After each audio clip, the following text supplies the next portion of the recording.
నమస్కారం గురుగారు. శ్రీమాత్రే నమః. శ్రీ గురుభ్యో నమః.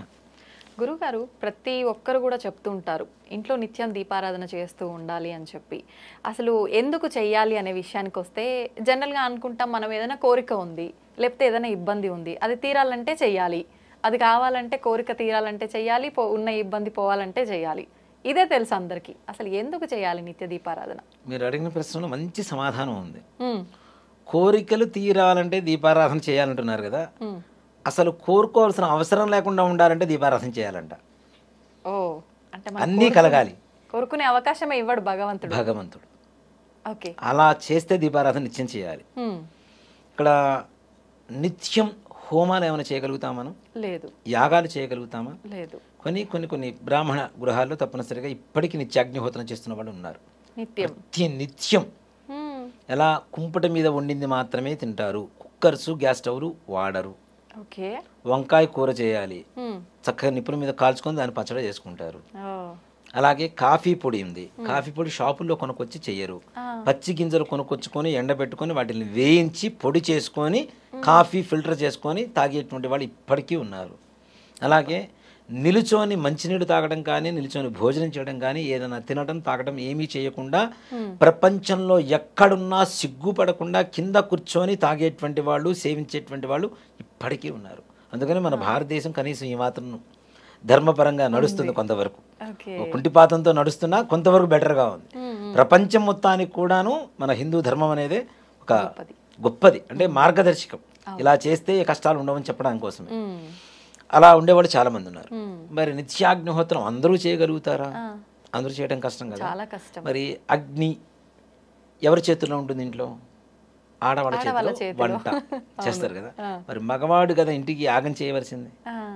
హోమమైనా, యజ్ఞమైనా, యాగమైనా ఇంటి యజమాని చేయాలి. అందుకని దీపారాధన ఎలా చేయాలి అంటే, దీపారాధన చేయడానికి కావలసినటువంటి అన్ని సౌకర్యాలు ఇంటి ఆడవాళ్ళు సిద్ధం చేసి ఉంచితే మగవాళ్ళు దీపారాధన చేయాలి. నేను రెడీ చేసుకుంటాను, ఇంట్లో ఆడవాళ్ళు ఉన్నా నేను చేసుకుంటానంటే కాదు. ఆడవాళ్ళు ముందుగా ఈ మొత్తం సిద్ధం చేసి పెడితే మగవాళ్ళు వచ్చి దీపారాధన చేయాలి. మరి వాళ్ళకంటూ వాళ్ళే చేసుకొని చేస్తారు, లెక్కలోకి రాదా గురు? ఎవరు? ఆడవాళ్ళు. వాళ్ళే అన్ని సిద్ధం చేసుకొని పూజ. నిజంగా మాట చెప్పాలి అంటే అలా చేసుకోవడం అనేది, చేయడం అనేది ఇక్కడ భార్యాభర్త కలిసి చేస్తూ ఉంటారు యాగం అనేది. అవునా? భార్య ఆల్రెడీ దీంట్లో ఒక భాగం అయిపోయిందని చెప్పడం కోసమే సిద్ధం చేయమని చెబుతున్నాం. దీపారాధన ఎందుకు చేస్తాను నిత్యం? హోమం చేసేటువంటి అవకాశం లేదు కాబట్టి నిత్యాగ్నిహోత్రమే దీపారాధన. మగవాడు దీపారాధన వెలిగిస్తున్నాడు, దానికి కావలసిన సౌకర్యాలు మొత్తం ఆడవాళ్ళు చేస్తూ ఉంటే భార్యాభర్తలు కలిసి యాగం చేసినట్టా కాదా? ఇంట్లో రోజు హోమం జరుగుతుంటే ఇంట్లో ఏమైనా కష్టాలు ఉంటాయా? ఉండవు కదా. అందుకనే దీపారాధన నిత్యం చేయాలి. నువ్వు దేవుణ్ణి కోరికలు కోరుకోవాల్సిన అవసరం లేకుండా ఉండాలి అంటే నిత్యం దీపారాధన చేస్తే చాలు. అది కూడా నిజంగా చెప్పాలంటే దీపారాధనలో కూడా చాలా విశేషమైనటువంటి ఇవి ఉన్నాయమ్మా. ఆవు నెయ్యితో దీపారాధన చేస్తాం. అంటే దేవతలకి దేవానాం ఆద్యమాహారం అని చెప్పి శాస్త్రం చెబుతుంది. అంటే దేవతలకు ఆహారం ఏమిటి అంటే నెయ్యి, ఆవు నెయ్యి, అదే ఆహారం అని చెబుతుంది. మరి నువ్వుల నూనెతో ఎందుకు చేస్తాం అంటే, ఎవరికైతే మృత్యుదోషాలు, అనారోగ్య స్థితిలో ఉంటారో అలాంటి వాళ్ళు నువ్వుల నూనెతో దీపారాధన చేయడం ద్వారా, నూనె దీపారాధన చేస్తాం కదా, ఒత్తి వెలుగుతూ ఉంటుంది కదా, ఆ పొగ వస్తుంటుంది కదా, యమధర్మరాజు ఆ ఒత్తి నుంచి వచ్చేటువంటి పొగ వాసన పిలిచి ప్రాణం తీయడానికి వచ్చినటువంటి యమధర్మరాజు, యమదూతలు కూడా ఆ యొక్క వాసన పిలిచి సంతృప్తి పడి ఇంటి నుంచి బయటికి వెళ్ళిపోతారట ప్రాణం తీసుకోకుండా. నువ్వులు అంటే శనీశ్వరుడు, యమధర్మరాజు యొక్క సహోదరుడే శనీశ్వరుడు. ఇద్దరు అన్నదమ్ములు. వీళ్ళిద్దరు ఎవరు కొడుకులు? సూర్యుడు కొడుకులు.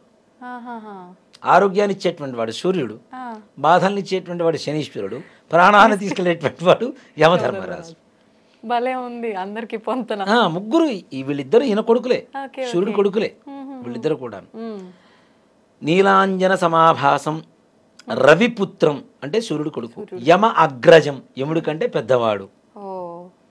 ఛాయ మార్తాండ, ఛాయాదేవికి సూర్యుడి యొక్క శక్తి, మార్తాండడు అని చెప్పి ఒక శక్తి ఉంటుంది. ఆ ఇద్దరికి పుట్టినటువంటి వాడే శనీశ్వరుడు. ఛాయా మార్తాండ సంభూతం తన్నమామి శనీశ్వరం. ఈ శ్లోక పరమార్థం అదే, సూర్యుడు కొడుకు యమధర్మరాజుకి అన్నయ్య అన్నయ్య. కాబట్టి ఈ శనేశ్వరుడు. ఈ శనేశ్వరుడికి ఇష్టమైంది నువ్వుల నూనె. ఓకే, అవును. ఈ నువ్వుల నూనెతో పాటు పత్తి. మనం దానం ఇచ్చేటప్పుడు కూడా శనీశ్వరుడికి ఏం చేస్తామంటే అయఃకండ కార్పాస లవణ దానం అని చెప్పి దానం చేస్తారు. అయఃకండము అంటే ఇనుము, ఓకే, కార్పాసము అంటే పత్తి, లవణము అంటే ఉప్పు. ఉప్పు. ఈ మూడు మృత్యు దోషాన్ని పోగొడతాయి అని చెప్పి శాస్త్రం. ఓకే, దానికోసమే దానం ఇస్తాం. ఆహా. ఇక్కడ నిజంగా ఇంట్లో ఎవరికైనా అనారోగ్య బాధలు, దారిద్ర్య బాధలు ఉంటే నిత్యం చేసేటువంటి ఇత్తడి కుందులు కాకుండా ఇనప ప్రమిదలు దొరుకుతాయి.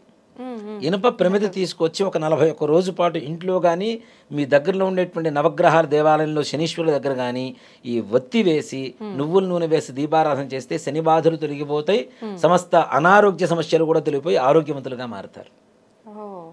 నిత్యం దీపారాధన చేయడం ద్వారా ఏమవుతుంది, మనకి కోరికలు కోరుకోవాల్సిన అవసరం ఉండదు, ఇంట్లో బాధలు ఉండవు, ఇంట్లో యజ్ఞం చేస్తున్నటువంటి ఫలితం కలుగుతుంది. అలాగే రోగ బాధలు ఏవైతే ఉంటాయో అవన్నీ కూడా వినాశనం కలిగి సద్గతి కలిగి మంచి ఆరోగ్యవంతులుగా తయారవడానికి దాని నుంచి వచ్చేటువంటి పొగ ఏదైతే కారణమవుతుందో అది కారణమవుతుంది. దీనివల్ల యమధర్మరాజు కూడా మృత్యు దోషాలు కూడా పోతాయి. అందుకని దీపారాధన చేయాలి. మనం కోరుకుంటాం 41 రోజు దీక్షగా దీపారాధన చేస్తాను, 42వ రోజు మానేస్తాను, చీకటి పెడతాను అంటే బొట్టు లేని నుదురు, ముగ్గు లేని ఇల్లు, ధ్వజస్తంభం లేని గుడి, గురువు లేని చదువు, దీపారాధన లేని ఇల్లు, ఇవన్నీ శ్మశానంతో సమానం. మొత్తం శ్మశానంతోనే సమానం ఇవన్నీ. శ్మశానంలో ముగ్గు ఉండదు, దీపం ఉండదు, అవునా? ఇంకేముంటాయి? ఒక సామెత కూడా ఉంది, వద్దులే, చెప్పండి. శ్మశానం ముందు ముగ్గు రాజకీయ నాయకులకు సిగ్గు ఉండదు అని.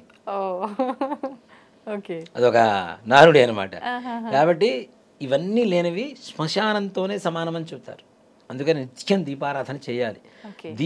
అది కూడా దీపారాధన ఎలా చేయాలి, పొద్దున్నే చేయాలి. అంతకుముందు మనం చెప్పుకున్నాం స్నానం ఎలా చేయాలి, ఏ సమయాల్లో చేయాలని. పొద్దున్నే చీకటి అంటేనే మనకి చెడు నాన్న. ఇప్పుడు నలుపుని దేనికి వాడతారు ఎక్కువగా? ఎక్కడైనా చనిపోయినప్పుడు ఒక బ్యాడ్జీ తగిలించుకుంటారు, లేదా నల్లటి వస్త్రాలు వేసుకుంటారు.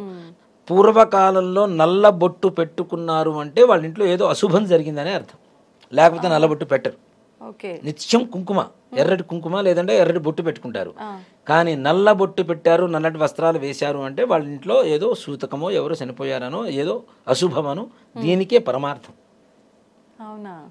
చెడుకి. అలాంటిది తెల్లవారుజాము 4ంటికి ఎలా ఉంటుంది? చీకటిగా ఉంటుంది. అంటే రాక్షస శక్తులు ప్రబలేటువంటి సమయం. అందుకని ఆ సమయంలో దీపారాధన చేస్తే దీపం నుంచి వచ్చేటువంటి వెలుతురు ద్వారా ఉండేటువంటి దుష్ట సంహారం జరిగిపోతుంది. క్రిమి కీటకాదుల రూపంలో కూడా మనల్ని దరి చేరడానికి అవకాశాలు ఉంటాయి కాబట్టి అవి కూడా దీపకాంతికి దూరం అయిపోతాయి. అలాగే సంధ్యా సమయంలో చేస్తాం, సాయంకాల సంధ్యాదీపం అంటాం. సంధ్యా సమయం కూడా అదే సమయం కదా, అంతా చీకటి వస్తూ ఉంటుంది. ఆ చీకటి మనల్ని కబళించబోతుంది అన్న సమయంలో దీపం పెడితే చీకటి పోయింది కదా, అంటే చెడు పోయింది, మంచి వచ్చింది, వెలుతురు వచ్చింది. ఈ ఇంట్లోకి వెలుతురు వస్తుంది, నీ జీవితంలోకి వెలుతురు వస్తుంది, జ్ఞాన జ్యోతి వెలుగుతుంది. కాబట్టి ఇంట్లో నిత్యం దీపారాధన చేయవలసిందే. దాన్ని మానుకోవడం అనేది కరెక్ట్ కాదు. దీంట్లో ఇంకొక చిన్నది, వీడియో కొంచెం లెంత్ అయినా పర్లేదు, నేను చెప్తున్నాను. చాలా మంది మా ఇంట్లో ఎవరో చనిపోయారు, సంవత్సరం వరకు దీపారాధన చేయకూడదు, ఒట్టి పిచ్చి మాటలు చేయడానికి బద్ధకం వేసి చేయకుండా మానేస్తున్నారు. కానీ చనిపోయిన 15వ రోజు నుంచి ప్రతి నిత్యం దీపారాధన చేయవలసిందే. ప్రతి నిత్యం మీరు ఆ మనిషి చనిపోకముందు మీ ఇంట్లో ఏవైతే పూజలు చేశారో అన్ని పూజలు విధి విధానంగా చేయవలసిందే, నిత్యం చేసేటువంటి పూజలు. కానీ సంవత్సరం వరకు సృష్టి అంటారు కదా కదా. ఇప్పుడు బాగానే ఉందమ్మా, ఒక మనిషి చనిపోయాడు, చనిపోకముందు నిత్యం స్నానం చేస్తా, మంచి బట్టలు వేసుకుంటా, మంచి ఫుడ్ తింటా, రోజు పూజలు చేసుకున్నా. మనిషి చనిపోయిన తర్వాత ఫుడ్ తింటా, స్నానం చేస్తా, మంచి బట్టలు వేసుకుంటా, దీపారాధన మాత్రం చేయను. నీకు మాత్రం అన్నీ కావాలి, దేవుడు మాత్రం మూలబడి ఉండాలంటే ఎలా? ఇంట్లో దేవుడికి పూజ చేస్తేనే మనకి ఏ రకమైనటువంటి బాధలు రావు అని నమ్ముతున్నాం మనము. దేవుణ్ణి మూలపడేస్తే సంవత్సరం పాటు ఇంకెన్ని బాధలు అనుభవించాలి? నిజమే. అంటే ఎక్కడ లేదా ఇలా చేయకూడదని చెప్పి, చెయ్యకూడదని ఎక్కడన్నా రాసిందని చూపించమని చెప్పండి. అంటే లేకుండా ఎందుకు ఇంత ఆచరణలో ఉండిపోయి? అది మనుషులకి ఇంజెక్ట్ చేసేటువంటి వ్యక్తుల ప్రభావం కొంత ఉంది. కొంత చెబితే దానికి ఇందాక మనం అనుకున్నాం కదా మసాలా జోడించుకుంటామని, ఈ మసాలా అధిక మోతాదులో జోడించుకొని మన మైండ్లోకి ఇంజెక్ట్ చేసుకున్నాం. ఓకే. గుళ్ళోకి వెళ్ళకూడదు, సఠారి తీసుకోకూడదు, హారతి తీసుకోకూడదు, గోత్రనామాలు చెప్పకూడదు. అవునా? పెళ్ళి ఎవరైనా చనిపోయిన తర్వాత సంవత్సరం లోపల అమ్మాయి పెళ్లి చేయమని చెప్తారు. నిజం. మరి అప్పుడు గోత్రనామాలు చెప్పరా? విఘ్నేశ్వరు పూజ చేయరా? కొబ్బరికాయ కొట్టరా? దీపారాధన చేయరా? కన్యాదానం చేయరా? తలంబ్రాలు పోసుకోరా? వాళ్ళ ఇంట్లో వ్రతం చేసుకోరా? ఇది ఈ పుట్టింటి అమ్మాయి కదా అత్తగారింటికి వెళ్ళి వ్రతం చేసుకుంటుంది. మరి అక్కడికి వెళ్ళి వ్రతం చేసుకోవటం లేదా? వాళ్ళ ఇంట్లో శ్రావణ మంగళ గౌరీ వ్రతాలు ఉంటే చేసుకోరా? శ్రావణ శుక్రవార వ్రతాలు ఉంటే చేసుకోరా? మరి అవన్నీ ఎందుకు పనికొస్తాయి? ఎట్లా పనికొస్తాయి? నిజంగా నాకు ఈ డౌట్ ఎప్పుడు ఉండేది గురువుగారు. మరి అవన్నీ పనికొస్తాయా లేవా? మరి అవన్నీ పనికొస్తున్నప్పుడు కన్యాదానమే చేయండి అని చెప్పినప్పుడు ఇదంతా తీసి పక్కన పెడతాం. ఒక మనిషి చచ్చిపోయిన తర్వాత వెంటనే చేసే పని ఏంటి? నెత్తిన దీపం పెడతాం. నిజమే. శవం ఒక్కరు ఉన్నప్పుడే నెత్తిన దీపం పెట్టినప్పుడు శవం పోయిన తర్వాత 15 రోజులు మైలైపోయిన తర్వాత ఇంట్లో దీపం పెట్టుకోవడానికి ఏమైందమ్మా? ఇప్పుడు నెత్తిన దీపం పెట్టడం ఎందుకు గురువుగారు? ఏంటి అది? ఒక పెద్ద సబ్జెక్టు, అది తర్వాత చేద్దాం మనం తప్పనిసరిగా. ఇంట్లో నిజంగా ఒక కర్మ చేస్తాం కదా, కర్మకి వెళ్ళి వచ్చిన తర్వాత ఈ కర్త కర్మ చేయడానికి శ్మశానానికి వెళ్తాడు. వెళ్ళొచ్చే లోపల దీపం ఇంట్లో రెడీగా పెట్టారు. ఆ దీపాలను చూసి నమస్కారం చేసుకొని లోపలికి వెళ్ళి భోజనం చేయాలని చెప్తారు. మరి అప్పుడు దీపారాధన మనకు వస్తుందిగా. కర్మ చేస్తున్న సమయంలో ఇంట్లో దీపారాధన చేస్తున్నప్పుడు కర్మ అయిపోయిన తర్వాత దీపారాధన చేయడానికి ఏమాయి రోగం? తప్పేం కాదు కదా అది. మరి తప్పనిసరిగా మనం ఒక మనిషి పోకముందు ఏవైతే మన జీవన విధానం ఉందో అదే విధానాన్ని తప్పనిసరిగా ఆ మనిషి చనిపోయిన తర్వాత 15 రోజులు కర్మ అయిపోయిన తర్వాత మైలైపోయిన తర్వాత తప్పనిసరిగా యథావిధిగా నిర్వర్తించుకుంటూ వెళ్ళిపోవచ్చు. కాబట్టి నిత్య దీపారాధన అనేది ఇప్పుడు మా ఇళ్లలో దేవతార్చన అని శివలింగాలు ఇవన్నీ ఉంటాయి. ఈ 15 రోజులు ఎవరన్నా చనిపోయి ఉంటే మాకు మా బంధువులు ఎవరో చనిపోయారు, మాకు మైలు వచ్చింది, ఈ 15 రోజులు వేరే వాళ్ళ ఇంటికి పంపిస్తాం, వాళ్ళ ఇంట్లో అభిషేకం చేయమని. 15 రోజులు అయిపోగానే మళ్ళీ తెచ్చుకొని మేము అభిషేకం చేసుకుంటాం. సాక్షాత్ మా ఇంట్లోనే మా అమ్మగారు చనిపోయారు, మా ఇంట్లో దేవతార్చన ఉంది, ఆ 15 రోజులు వేరే వాళ్ళ ఇంటికి పంపిస్తాం. 15 రోజులు అయిపోయిన తర్వాత నా శివుడిని నేను తెచ్చుకుంటా, లేకపోతే నాకు బాధ. అంటే ఆపకూడదు, ఏది ఆపకూడదు. మనం మాత్రం నిత్యం మంచిగా ఉంటాం. పుట్టినరోజు చేసుకోకూడదురా అని చెబుతారు, కానీ ఆ రోజు కొత్త బట్టలు వేసుకోకుండా వాడు వాడు బయట. ఇవాళ మా ఇంట్లో మా అమ్మగారు చనిపోయారండి, మా పిల్లవాడు పుట్టినరోజు చేసుకోకూడదు అందుకని బయట చేసుకుంటున్నాడు. మరి బయట చేసుకుంటే ఒకటి, ఇంట్లో చేసుకుంటే ఒకట, అంతే కదా, తప్పు కదా అది.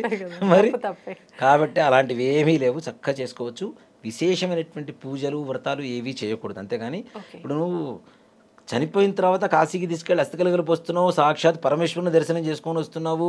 అసలు శవాన్ని తీసుకెళ్తుంది శ్మశానాన్ని తీసుకెళ్తున్నావు, శ్మశానంలో ఉండేది శివుడు. శ్మశానం నుంచి డైరెక్ట్ ఇంటికి రాకుండా శివాలయానికి ముందు స్నానం చేసి శివాలయానికి వెళ్ళి దర్శనం చేసుకుని ఇంటికి వస్తున్నావు, అది శివాలయం అవుతుంది. ఇవన్నీ కూడా వద్దు. కర్మ చేసినటువంటి కర్త 13వ రోజు దేవాలయానికి వెళ్ళి నిద్ర చేస్తాడా లేదా? మరి అలాంటప్పుడు దేవుడికి గుడికి ఎందుకు వెళ్ళకూడదు? మరి ఎవరో ఏదో చెప్పారు, మనం నమ్మేసుకున్నాం, ఏదో ముక్కు మూసుకొని కళ్ళు మూసుకొని చేసుకుంటూ వెళ్ళిపోతున్నాం అంటే ధర్మం కాదు కదా అది. ధర్మాన్ని ధర్మంగా పాటిస్తేనే ధర్మంలాగా ఉంటుంది, ఆ ధర్మం మనల్ని కాపాడుతుంది. అది కానీ ఇది మార్చలేమేమో గురువు గారు. మారుస్తాను మన గ్యారంటీ. నేనైతే దానికి గట్టి సంకల్పం కంకణం కట్టుకొని తిరుగుతున్నా నేను, గట్టిగా మార్చాలి అంటే నిజం తెలియాలి జనాల్లోకి. ఇది మార్చాలి అంటే మనం ఏదో అభూత కల్పన చేయడం లేదు, అబద్ధం చెప్పడం లేదు, ఉన్నది సత్యం ఇది. నా దగ్గరికి ఎవరు వచ్చినా నేను గట్టిగా వాళ్ళతో పోట్లాడి మరీ చెప్తా, నువ్వు చేయి దీపారాధన, చేయకపోతే నీకు పాపం వస్తుంది, గ్యారంటీ నిజంగానే పాపం వస్తుంది. రోజు పిల్లవాడికి అన్నం పెడుతూ మన ఇంట్లో పిల్లవాడు ఎవరు చనిపోయారని చెప్పి 15 రోజులు అయిపోయిన తర్వాత అన్నం పెట్టకుండా మానేస్తామా? మరి ఇంట్లో దేవుడు కూడా మనవాడే కదా. ఇప్పుడు దేవుణ్ణి రా పోరా రారా అని చెప్పి పిలిచిన భక్తులు ఉన్నారు, అవునా? భక్త రామదాసు తీసుకుందాం. నీ అబ్బ సొమ్ము అనుకున్నావా, నీ అత్త సొమ్ము అనుకున్నావా, నీ మామ సొమ్ము అనుకున్నావా అని చెప్పి డైరెక్ట్ పిలుస్తూనే ఉన్నాడు ఆయన, అవునా? అంటే మనం ఓన్ చేసుకున్నాం కదా, మన సొంత ఇంట్లో మనిషిలాగానే మన ఓన్ పర్సన్, అవునా? మన కుటుంబంలో ఒక సభ్యులాగానే మనం ఓన్ చేసుకున్నాం. మరి ఓన్ చేసుకున్న ఒక సభ్యుడికి ఎవరో చనిపోయారని చెప్పి భోజనం పెట్టుకుంటే ఎట్లా ఉంటాం మరి ఇంట్లో? తప్పు కదా. గురుగారు, నిత్య దీపారాధన చేయాలి అని అంటే ఆడవాళ్ళలో ముఖ్యంగా వచ్చే సందేహం, డైలీ తలస్నానం చేసే పూజ చేయాలా? అక్కర్లేదమ్మా, ఆడవాళ్ళకి ఆ నియమం లేదు. నిజంగా ఒక మాట చెప్పాలంటే నిత్యం తలస్నానం చేసి దీపారాధన చేయాలి అంటే ముందు ఆరోగ్య సూత్రాలు పాటించాలి కదా. అది తుడుచుకోకుండా తడితడిగా ఉండి, ఇప్పుడు చాలా మంది మడి అని చెప్పి తడి బట్టలు కట్టుకొని తిరుగుతుంటారు. మడి అనేది ముఖ్యంగా మనసుకు సంబంధించింది. ఒక శ్లోకం ఉంది కదా, చిత్తశుద్ధి లేని శివ పూజలేల, ఆత్మశుద్ధి లేని ఆచారమదయేల, భాండశుద్ధి లేని పాకమదయేల, విశ్వదాభిరామ వినురవేమ. చిత్తశుద్ధి లేకుండా శివ పూజలు చేసినా, ఆత్మశుద్ధి లేకుండా ఆచారాలని చెప్పినా, నిన్న వండిన గిన్నెను కడగకుండా మళ్ళీ ఇవాళ అన్నం వండినా ఏవి ప్రయోజనం లేవు కదా. మరి చిత్తశుద్ధి ఉండాలి, ఆత్మశుద్ధి ఉండాలి, ఆ తర్వాతనే ఆచారాలు. కాబట్టి మనం దేవుడి దగ్గర పూజ చేస్తున్నాం, దానికి స్నానం రోజు తల స్నానం చేయాలంటే చేయాల్సిన అవసరం లేదు. ఓకే. అలా అలా నియమం అంటూ ఏమీ లేదు, ఎక్కడ కూడా లేదు. ఓకే. నిజంగా అసలు మీకు సాటి ఎవరు రారనే చెప్పాలి గురుగారు. నేనైతే అద్భుతంగా వివరించారు. ధన్యవాదాలు గురుగారు. శ్రీమాత్రే నమః. శ్రీ గురుభ్యో నమః.